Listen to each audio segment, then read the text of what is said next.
Salam, salamlayıram hər birinizi. Yenə də bu böcəklərlə mübarizə aparmaqdan artıq cana yığılmışam.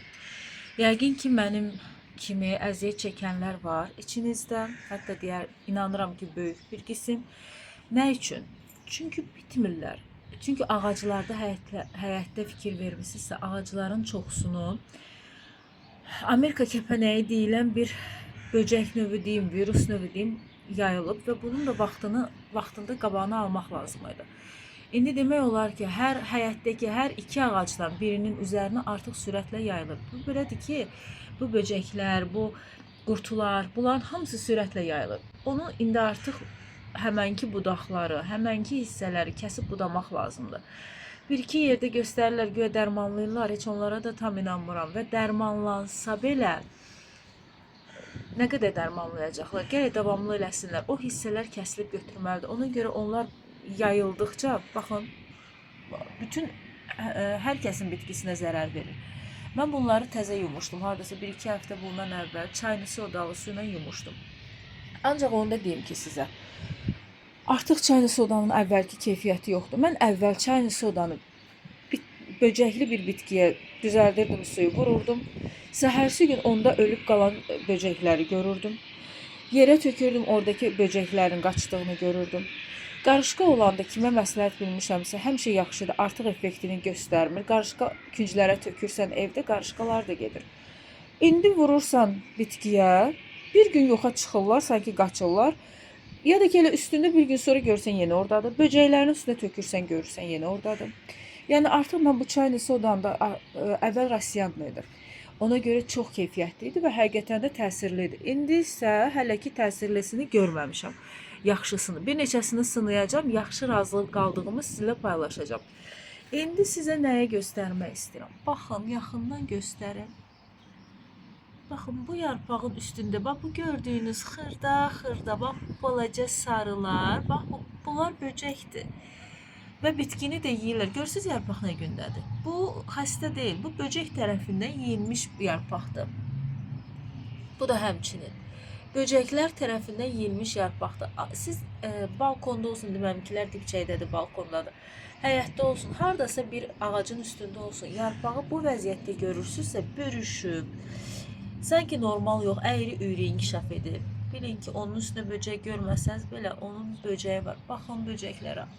Mən artıq cana gəlmişəm. Bugün bunları başqa bir, yenə də çayını soda, yenə də biraz sabun. Amma mən bir neçə dəfə əvvəllər 72% sabundan yuyurdum. Son vaxtlar elə əlimdə qap şampunu və yaxud başqa bir maye sabun istifadə etdim. Həqiqətən də fərqini görürəm, 72% sabun daha effektlidir. Onun qoxusu, onun bir də qətran tərkibli sabunlar var, qara. Onlar effektlidir. Onun tərkibi, onun qoxusu daha qəşəngdir bitkiləri öldürməyə. İndi baxacağım evdə varsa ondan eləyəcəm. Yoxdursa çalışacağım bugün artıq suyu hazırlayıb eləyəcəm. 1-2 gün sonra bir dəfə də ondan yuyacağım. İndi mən sizə nəyi göstərmək istəyirəm. Bayaq kiçik 1 dəqiqə, yarım dəqiqə, 1 dəqiqə arası bir video hazırladım. Balaca şüyüd toxumlarının necə yığıram. Baxın belə çiçək halında, artıq çiçəkdən görürsünüz, burada toxumunu səpmişdim şüyüdlərin. Çiçək formasında böyüyür. Bunlar gül açır. Baxın belə. Bunlar petruşkadır. Bu isə şüyüddür. Çiçəklərini tökəndən sonra üstündə belə, bir dəqiqə mən videonu düzəldim. Üzərində belə balaca toxumlar yaranır. Bunlar isə bu yaşıl vəziyyətdə olanda yığmıram. Bunları yığıram, artıq görürəm ki, qaralıblar, quruyublar. O 1 dəqiqəlik videonu bundan əvvəl paylaşmışam. 1 dəqiqə də deyil, neçəsə saniyədir, 1 dəqiqəyə yaxın qısa bir videodur. Qaralırlar, ondan sonra onları toplayıram, hissələrini kəsirəm. Yəni, qayçından da kəsə bilərsiniz, toxumu zədələnmədən. Əlinizlə də ovuşdurub bir salfetkanın üstünə qoyuram. 2-3 gündə evdə saxlayıram ya pəncərə önündə günəş dəyən yerdə tam quruyur. Ondan sonra götürürəm. Sentyabrda yenə də səpəcəm torpağa. Demişdim, onu da ətraflı göstərəcəm. Bunlar isə petruşka toxumlarımdır. Daha doğrusu petruşka çiçəklərinin toxumlarıdır. Bunlar da eyni qaydayla bir-birindən necə seçirəm, hansı şüyüd yoxsa yox, üstündə 1-2 yarpaq saxlayıram, görürsünüz bu şüyüddür. Bunlar isə petruşkadır. Bu qurumuş yarpaqlarından seçirəm. Yoxsa seçmək olmur. Bir-birlərinə çox bənzəyirlər toxum qoyanda. Burada da biberlərim var. Bu acı biberlərdir. Bunlara sanki biraz daha azdır onlara nisbətən cücüləri, amma var. Azdır, var. Baxın, yarpağının vəziyyətindən bilirəm ki, onu o cücü yeyib, artıq bezdirib, canımdan da bezdirib, bitkilərimi də canından bezdirib. Bunlarda biraz daha azdır. Ona görə görürsünüz, bunlar çox yeyilməyib, amma necə deyim, deformasiyaya uğrayan bir yarpaq. Nə üçün? Böcək yeyib, altına baxaq, görürsünüz. Üstündə görmədiyimiz cücünü altında görürük. Baxın, balaca, baxın, bunlar cücülərdir. Həmçinin ki, bitkiləri yeyir və ətrafında belə olanda yaxşı baxın. Ətrafında, orada, burada mütləq ki, hörümçək olur. Bu cücüləri hörümçək yayır, bu cücülərin inkişaf elətdirir, bilmirəm neynirsə. Bu cücülərin yaranmasında hörümçəklərin böyük əhəmiyyəti, böyük rolu var. Hörümçək görən kimi onu məhv eləməyə çalışın bitkilərinizin ətrafından. Yoxsa baxın, bunu çiçək də açmağa qoymur. 2 gün, 3 gün gözümdən qoyan kimi bu hala düşür. İndi mən bugün bunları nələ yuyacağım? Bugün bunları yenə də yuyacağım sabunlu suyla.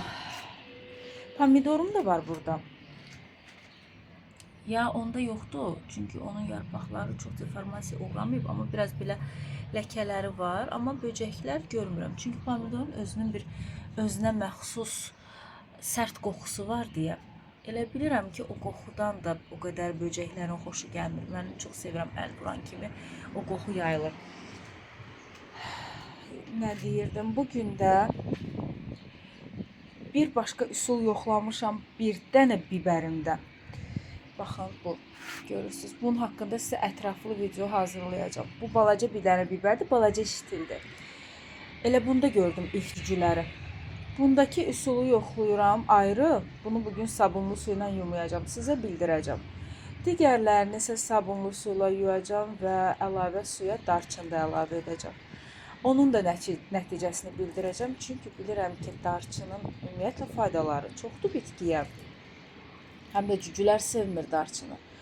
Amma görüm istədiyim nəticəni, qalıcı nəticəni, ən azından uzun müddətli nəticəni alacağım yoxsa yox. Çünki bəziləri var ki, istifadə edirəm. Bir həftə, 2 həftə normaldır, salamatlı böyüyür. Bir də görsən yenidən yarandı bu cücülər, bu böcəklər. Bu rozmarində. Rozmarində də çox olmur, bu şüyüd yanında çıxıb. Rozmarində də çox olmur böcəklər. Çünki rozmarinin də özünə məxsus bir qoxusu olur. Amma mən bəzi yerlərdə rozmarinlərin də böcəkləndiyini, hətta məhv olduğunu görmüşəm. O da böcəklərin həddindən artıq çox olmasıdır. Ki, tab gətirmirlər sanki. Bundan sonraki videomda inşallah sizə nəticəni paylaşacağım. Ətraflı nəticəni. Bu nədir? Buna nə tökmüşəm və darçınladığım bitkilərdəki faydanı sizinlə paylaşacağım. Bir də nəsə deyəcəydim, unutdum. Yeni videolarımda yadıma düşdükcə paylaşacağım sizinlə. Təşəkkür edirəm məni izlədiyiniz üçün. Təşəkkür edirəm, izləmədə qalın. Amma 72% sabunun effekti həqiqətən də sadə maye sabundan və yaxud da qab şampunundan daha effektlidir.